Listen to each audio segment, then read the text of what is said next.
कायद आलम सल्लल्लाहु ताला अलैहि वसल्लम की मुकद्दस पाकीज़ा सीरत अता फरमाई, शरीयत का कानून अता फरमाया। हम और आपके लिए दुनिया की जिंदगी वो जिंदगी है जिसमें तैयारी की जाती है और ये दारुल अमल है जिसमें आखिरत के लिए काम किया जाता है। ये मुख्तसर सी जिंदगी कब सुबह शाम की आंख बिचौली निगाहों से गुजर जाती है, कुछ पता नहीं चलता। ये जिंदगी चलते चलते कब खामोश हो जाए, किन पगडंडियों पर हम बैठ जाएं, हमें कुछ खबर नहीं है। दीन ने ये मिजाज दिया है कि इस दुनिया की जिंदगी को तुम्हें कुछ नहीं समझना है, क्योंकि तुम्हारे लिए आखिरत की जिंदगी रखी गई है। दुनिया में तो एक इम्तिहान गाह में गोया हम मौजूद है और हमें यहाँ से मुसीबतों का सामना करके, परेशानियों का सामना करके हमें और आपको गुजर जाना है, क्योंकि परवरदिगारे आलम ने उन्हें मुकद्दर का धनी बनाया, जिन्हें इस दुनिया की जिंदगी में दौलत ईमान अता फरमाई। क्योंकि इस दौलत के मिल जाने के बाद हम दुनिया में हर एक से नंबर 1 पर हैं, क्योंकि परवरदिगारे आलम दौलत हर एक को देता है। दुनियावी दीगर नेमतों को तकसीम करने में उसने आम तकसीमें रखी, अपनों से ज्यादा बेगानों को दे दिया। लेकिन जब बात दीन के देने की आई, जब बात शरीयत के देने की आई, जब बात हिदायत के देने की आई, तो परवरदिगारे आलम ने उनका इंतखाब किया जिनसे उसने मोहब्बत फरमाई, उसे अपने दीन की मारिफत अता फरमाया, उसे अपनी शरीयत अता फरमाई, उसने अपने महबूब की मारिफत उसे अता फरमाई और उसे मुस्तफा जाने रहमत की मोहब्बत अता फरमाई। ये दौलत बेबहा जिसे मिल गई वो दुनिया में सबसे बेमिसलो बेमिसाल है, क्योंकि जिंदगी तो गुजर जानी है। कब हमारी शाम ना हो, कब हमारी सुबह ना हो, इसकी कोई खबर नहीं है। क्योंकि इन कदमों में पड़े चप्पल कितने पुराने हो गए, इन बदनों में आने वाले लिबास कितने फट करके बिखर गए। लेकिन अगर हम नहीं बदले साहब, तो ये समझ लो कि हमारा आना बेकार हो जाएगा। हमारी जिंदगी के एक एक पल लिखे जा रहे हैं, एक एक पल शुमार में है।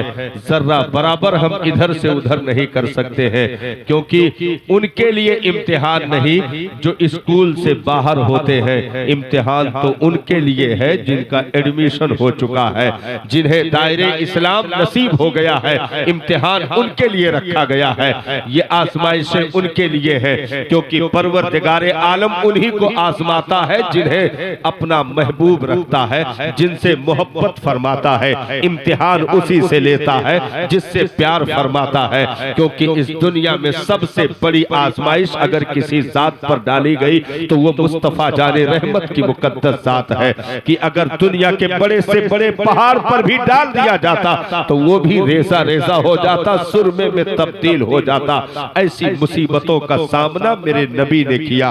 तो क्या मतलब साहब, अगर हमें दुनिया में कोई मुसीबत का सामना करना पड़े या इम्तिहान आए, आजमाइश आए, तो हमें उकताना नहीं है, दामने इस्लाम से इधर उधर नहीं होना है, अपनी जबान से औल फौल नहीं बकना है, क्योंकि ये दुनिया उन लोगों के लिए जन्नत है जिन्हें इस्लाम में कोई हिस्सा नहीं रखा गया, जिनका दीन में कोई हिस्सा नहीं रखा गया।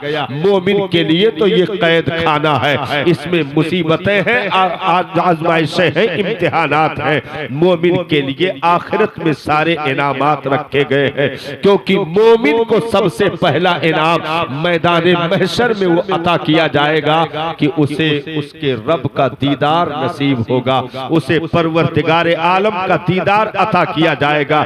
ये सबसे पहला इनाम मोमिन के लिए आखिरत की दुनिया में रखा गया है। तो हम और आपकी जिंदगी बहुत मुख्तसर है, क्योंकि 60-70 साल 80 साल बहुत ज्यादा गुजर गए, तो साहब इसमें बहुत कम लोग हैं जो 90-100 का आंकड़ा पाते हैं, नहीं तो 70-80 साल में लोग चले जाते हैं। इन कंधों पर उठने वाले जनाजे न जाने कितने इस जो है बस्तियों से गलियों से होकर के शहरे खमोशा के हवाले कर दिए गए, न जाने जाने इन हाथों से कितनी कब्रों की कोठरियों में हमने मिट्टियां डालकर बराबर की हुई है। इसलिए हमारी और आपकी कब बारी आ जाए, हमें और आपको कब इन्हीं कंधों पर सवार होकर इन्हीं गलियों से गुजरना पड़े, क्योंकि दुनिया आज तक किसी के साथ वफा नहीं कर सकी साहब। क्योंकि दुनिया की ये रीत है, जब तक जिंदगी है, जब तक ये सांसें बाकी हैं, चाहने वाले भी किनारे होते हैं, सिरहाने महबूबीन भी मौजूद होते हैं, चाहतों की एक अलग अंजुमन सजी होती है। लेकिन जैसे जिस्म की हरारत कमजोर पड़ेगी, एक सगी बीवी भी चूड़ियों को तोड़ करके बेवगी का सबूत दे देगी और कदमों में धागे बांधकर नाक में रुई लगाकर चारपाई का नरम बिस्तर भी घर वाले खींच करके अलग कर देंगे। अब इसके लिए तकिया नहीं है, अब इसके लिए बिस्तर नहीं है, अब इसके लिए महंगी एसी और कूलर की ये चीजें इसके काम की नहीं है। उठा करके दरवाजे के बाहर एक नंगी चारपाई पर या तख्त पर लिटा दिया गया और उसके जबड़ों को पट्टियों से बांध दिया गया। अब साहब उसके 2-2, 4-4 मोबाइल में रिंग बज रहे हैं, कोई रिसीव करने वाला नहीं है। आज जिनसे प्यार किया था, मोहब्बत के दम भरे थे, जिनके लिए जिंदगी को दांव पर लगा दिया था, वही अपने सगे कह रहे हैं जरा जल्दी इसे निकालो, नहीं तो नाश बदबू करने लगेगी, जरा जल्दी करो। अब लोग कैंचियों के लेकर के हाजिर हो गए, कैंचियों से इन बदन के लिबास को काट करके अलग कर दिया गया और यहाँ तक कि जिस्म का एक धागा भी बाकी नहीं रहने दिया गया। तो चादरों में लपेट करके अब कोठी से बाहर कर दिया, दौलत से दूर कर दिया, न महंगी गाड़ी साथ रही, न कि जो है वो आसाइशों के बिस्तर रहे, न वो एसी कोच बंगला रहा।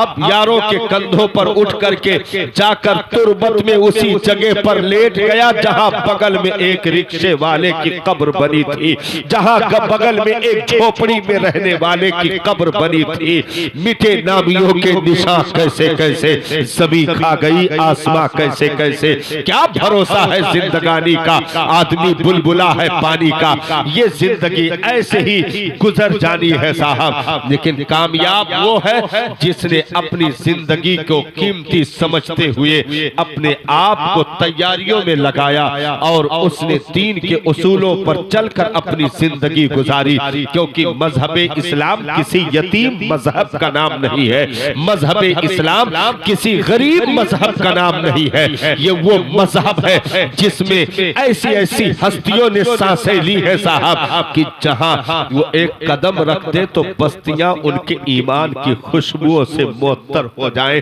ऐसी हस्तियों ने इस दीन में सांसें ली है।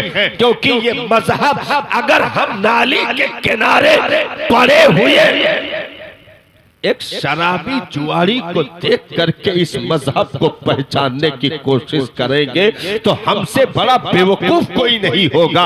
क्योंकि मजहब इन जैसे बेगैरत लोगों के कंधों पर नहीं आया। ये वो मजहब है जिसमें सिद्दीक़ अकबर ने सांसें ली, उसे मजहब इस्लाम कहते हैं। जिसमें उमर फारूक जैसी हस्तियों ने अपने अदल इंसाफ के तराजू रखे, उसे मजहब इस्लाम कहते हैं। जिसमें हजरत उस्मान ज़ुन्नुरैन जैसे गनी और सखी लोगों ने जिंदगी गुजारी, उसे मजहब इस्लाम कहते हैं। जिसमें अलीउल मुर्तजा शेरे खुदा फातह खैबर जैसी हस्तियां जलवा नुमा हुई, उसे मजहब इस्लाम कहते हैं। अरे ये वो मजहब है जिसके लिए मीरे करबला वफा के वो अजीम शहंशाह शहीदे करबला इमाम हुसैन ने अपने लहू का कतरा निचोड़ करके जिस मजहब के शजर की आबियारी की हो, उस पाकीज़ा मजहब को मजहब इस्लाम कहते हैं। इसलिए चंद लुच्चे लफंगों को देख करके मजहब की पहचान न की जाए, क्योंकि ये वो मजहब है जिसमें उमर बिन अब्दुल अजीज ने सांसें ली है। वो मजहब इस्लाम है जिसमें नूरुद्दीन जंगी जैसी हस्तियां आई है। ये वो मजहब इस्लाम है जिसमें सलाहुद्दीन अय्यूबी के इंसाफ के तंतने देखे गए। ये वो मजहब इस्लाम है जिसमें गौसे आजम जैसी हस्ती ने जन्म लिया। ये वो मजहब इस्लाम है जिसमें मोइनुद्दीन अजमेरी जैसी हस्तियों ने सांसें ली कि साहब एक कदम की धमक से अजमेरे मुअल्ला की जमीन पर 90 लाख लोगों को दीन का कलमा अगर मिल रहा हो, दीन की मारिफत मिल रही हो, दीन की पहचान मिल रही हो, तो सब इन खिदमतगारों के जब ऐसे कारनामे हैं, इन खिदमतगारों का मर्तबा ऐसा है, तो वो मजहब का पानी कैसा होगा जिसके रुखे वद्दुहा को देख करके इस्लाम का कलमा पढ़ा गया, जिसके रुखे वद्दुहा को देख करके साहब लोगों ने अपने आप को बेखुद कर डाला।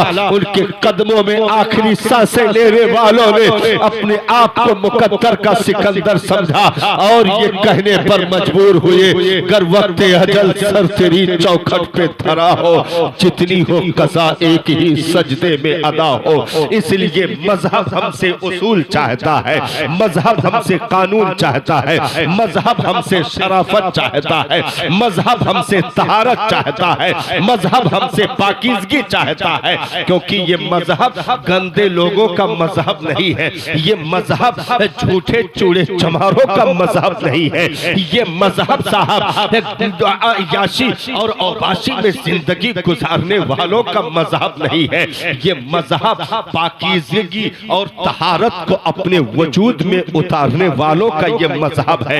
ये वो मजहब है जिसने साहब दुनिया में जुल्म जबर की तारीकियों को दूर किया, जिसने उसे मजहब इस्लाम कहते हैं, जिसने आतंकवाद को खत्म किया उसे मजहब इस्लाम कहते हैं, जिसने इंसाफ का तराजू कायम किया उसे मजहब इस्लाम कहते हैं। मसला होते करते बरेली मरकज़े अहले सुन्नत तक पहुंचा और वो बरेली जिसने कल भी किसी गंदगी को बर्दाश्त नहीं किया था, आज भी नहीं कर रहा और कयामत तक नहीं करेगा, क्योंकि बरेली पब्लिक सिटी का नाम नहीं है, बरेली आला हजरत की अमानत का नाम है।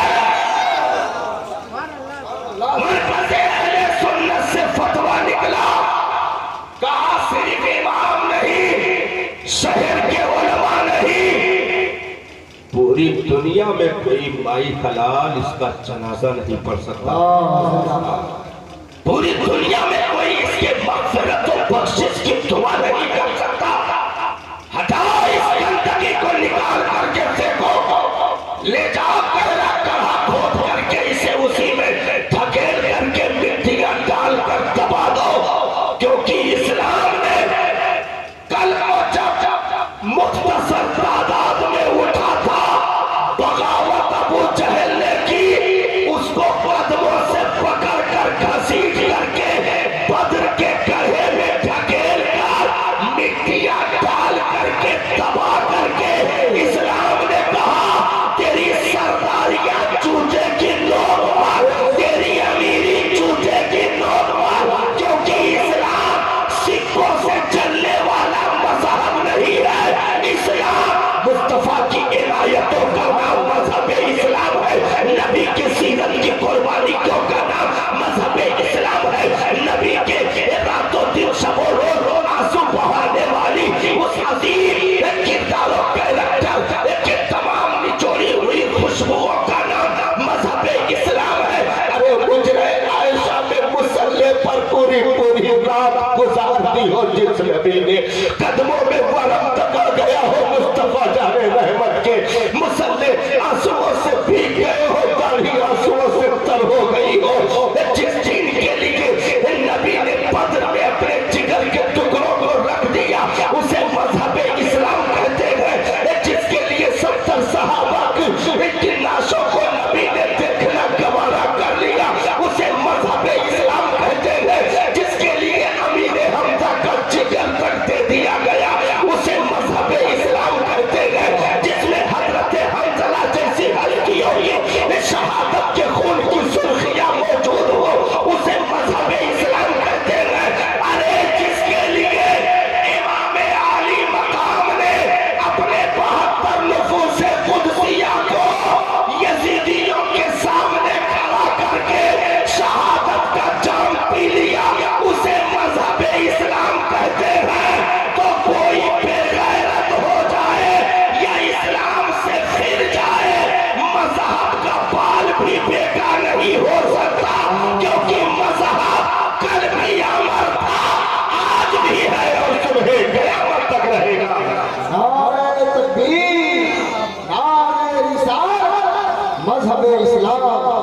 जश्न गौसुल वरा कॉन्फ्रेंस हजरत अल्लामा कमालुद्दीन लखनवी। इसलिए ये कोई कहे कि फला निकल गया मुसलमानों का क्या होगा, फला हो गई इधर चला गया मुसलमानों का क्या होगा, ये पार्टी धोखा दे गई मुसलमानों का क्या होगा, हमने कहा चुप रहो। ये मुसलमानों का अपना अमल है, मजहब एक रास्ते का नाम है। मुसलमान अगर चलेगा तो ये भी मंजिले मकसूद तक पहुंच जाएगा। और एक दो नहीं, पूरी दुनिया एक वक्त में इस्लाम छोड़ दे, पूरी दुनिया, तब भी इस्लाम का बाल भी देखा नहीं हो सकता है। और ऐसा भी हुआ है, ऐसा भी हुआ है। जब तातारियों ने बगदाद पर हमला किया, बगदाद पर हमला किया, एक एक मुसलमानों को पकड़ पकड़ कर जबा कर दिया गया, दजला का बंद तोड़ दिया गया, जिससे तकरीबन 1.25 लाख लाशें बगदाद के तहखानों से निकाली गई। कोई मुसलमान का पता बता देता था तो उसको पैसे दिए जाते थे कि मुसलमान का पता बताओ, हम उसको जबा करेंगे। इंसानी सरों का मीनार उसी बगदाद में बना दिया गया साहब, और उन्हीं मुसलमानों की खोपड़ियों पर बैठ करके शराब पी गई उसी बगदाद में। ये तारीख भी देखी है दुनिया ने, इतनी किताबें मुसलमानों की लाइब्रेरियों की चढ़ाई गई थी साहब की, जिसकी राख दजला में डाली गई तो तकरीबन 40 रोज तक दजला का पानी काला होकर के बहा। उनकी दानिश्त में एक भी कलमा पढ़ने वाला पूरी हुई जमीन पर मौजूद नहीं था, एक भी कलमा पढ़ने वाला नहीं था। तो अपने पादरी को खड़ा किया और कहा अब जो कुछ कहना है इस्लाम के खिलाफ कह, तकरीर कर, नबी के खिलाफ जो बोलना है बोल। एक भी मुसलमान जिंदा नहीं है जो कि तेरी आवाज को रोक सके। उस पादरी ने खड़े होकर के बकवास करना शुरू किया, इस्लाम के खिलाफ माज़अल्लाह उसने ज़बान दराज़ी करना शुरू किया। उन्हीं के खेमे की एक चौक से सोने के जंजीर में एक शिकारी कुत्ता बंधा हुआ था, भौंकने लगा। कुत्ता भौंकने लगा। लोगों ने कहा कि लगता तेरी तकरीर से भौंक रहा, तो कहा कि नहीं नहीं ऐसी कोई बात नहीं। दोबारा गुस्ताखी की, वो दोबारा फिर भौंका, तीसरी मर्तबा नहीं माना, फिर गुस्ताखी की। उसने सोने की जंजीर उसी बगदाद में तोड़कर छलांग लगाई और उस जालिम पादरी के गले की नली पकड़कर लटक गया। दौड़े सब छुड़ाने के लिए, लेकिन जब तक वो मर नहीं गया कुत्ते ने उसकी नली नहीं छोड़ी। ये एजाज है करके 40,000 तातारी फौजियों ने उसी बगदाद में इस्लाम का कलमा पढ़ लिया। ये एजाज देख करके 40,000 फौजियों ने इस्लाम का कलमा पढ़ा उसी बगदाद की जमीन से।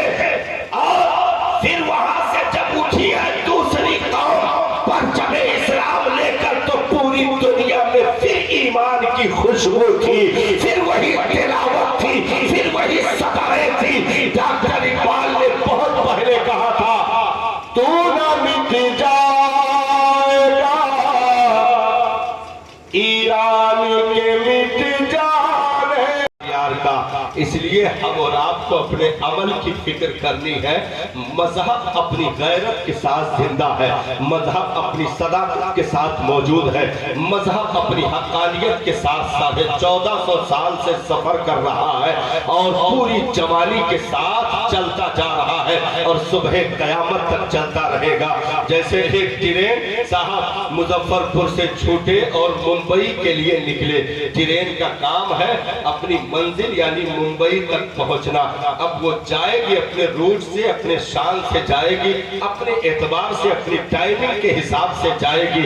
अब आप जो है, आप समस्तीपुर या और किसी जगह पर खड़े हो, आप कहो कि हम उस ट्रेन पर नहीं बैठेंगे, देखते हैं कैसे जाती है, वो चली जाएगी साहब, आपके बैग और आपके झोले की परवाह नहीं होगी, आपकी छूटेगी तो आप रह जाओगे, ट्रेन नहीं रुक सकती है, उसे अपनी मंजिल तक पहुंचना है।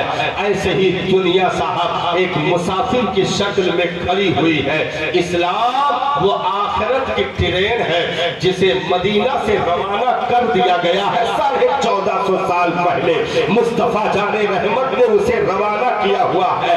अब वो हर स्टेशन से गुजरते हुए आखिरत की मंजिल तक उसे पहुंचना है।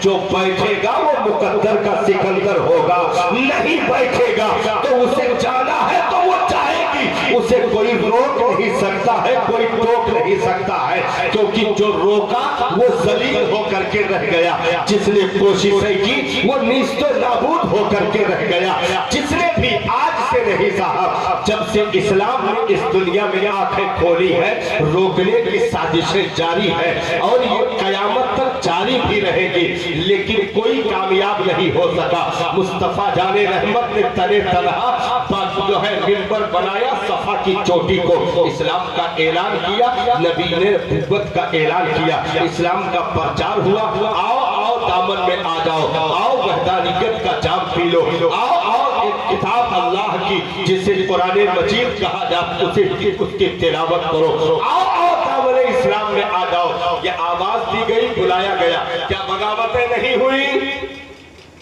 बगावतें हुई कि नहीं हुई?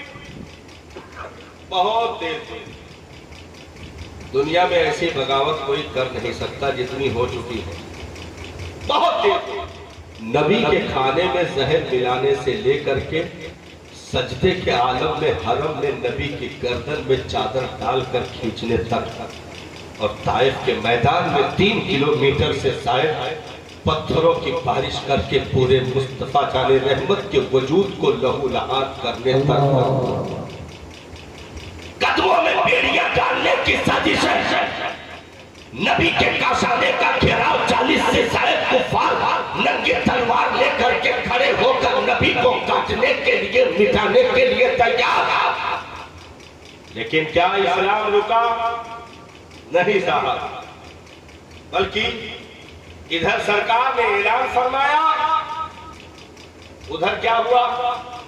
बच्चों में सबसे पहले शेरे खुदा ने इस्लाम का कलमा पढ़ लिया। पढ़ा कि नहीं पढ़ा? नौजवानों में सबसे पहले हजरत सिद्दीक़ बासफा ने इस्लाम का कलमा पढ़ लिया। पढ़ा कि नहीं पढ़ा? भाई औरतों में सबसे पहले हजरत सैयदा खदीजतुल कुबरा ने इस्लाम का कलमा पढ़ लिया। तो बहुत मुट्ठी भर थे, मिटाना बहुत आसान था, लेकिन साहब पूरी दुनिया ताकतें झोंक दी उसे खत्म करने के लिए, बढ़ते हुए कदमों को रोकने के लिए।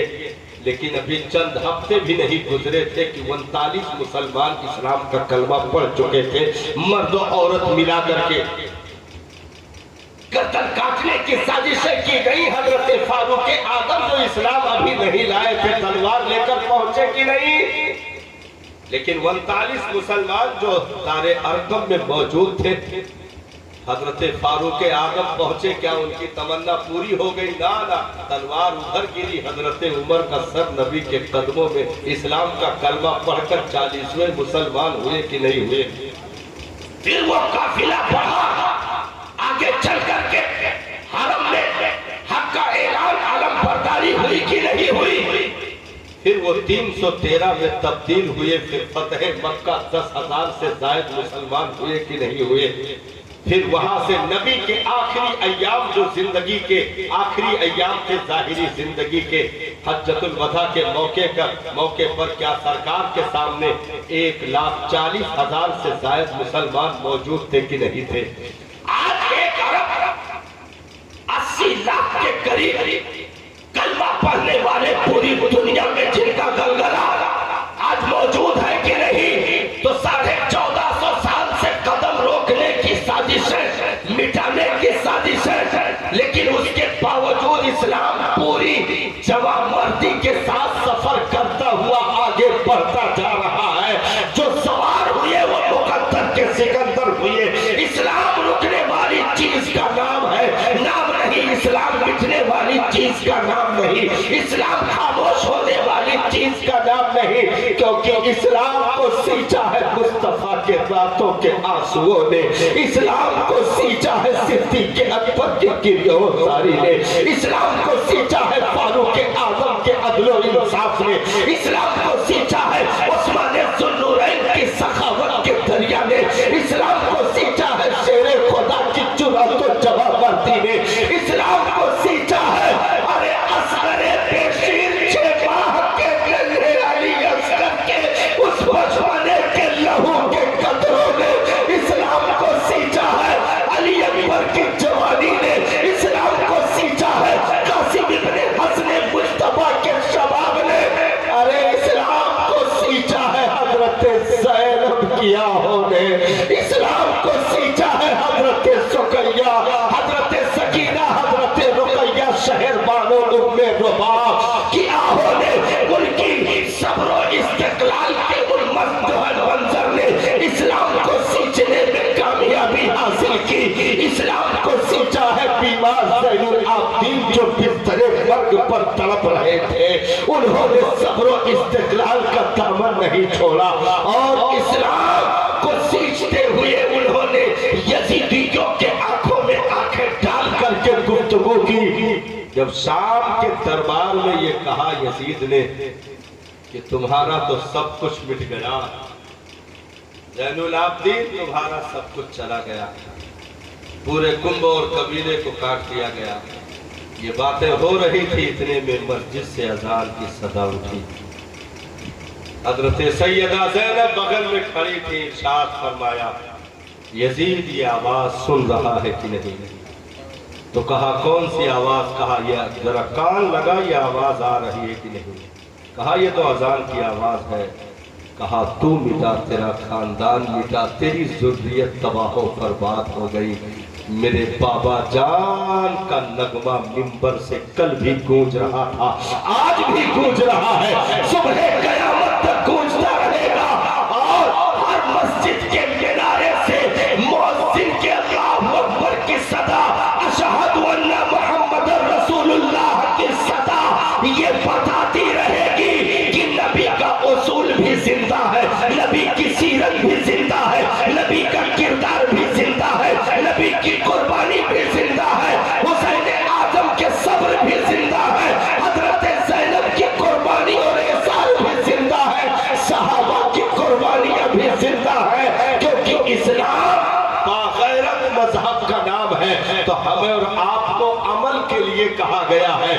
इस दुनिया में हमें फिक्र करने की जरूरत नहीं है कि कल क्या होगा, इनका क्या होगा, फला का क्या होगा, नहीं साहब, बल्कि तुम्हें इस वक्त न बद्र में बुलाया जा रहा है, न उहद में बुलाया जा रहा है, न तुमको करबला के मैदान की दावत दी जा रही है, बल्कि वक्त सहर तुम्हारी मस्जिदों से एक सदा आ रही है, एक सदा आ रही है।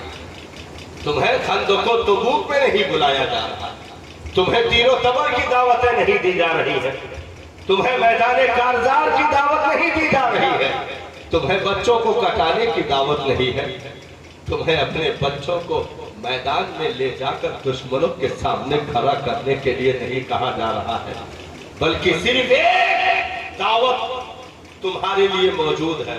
वो कौन सी दावत है? अस्सलातु खैरुम मिनन नौम।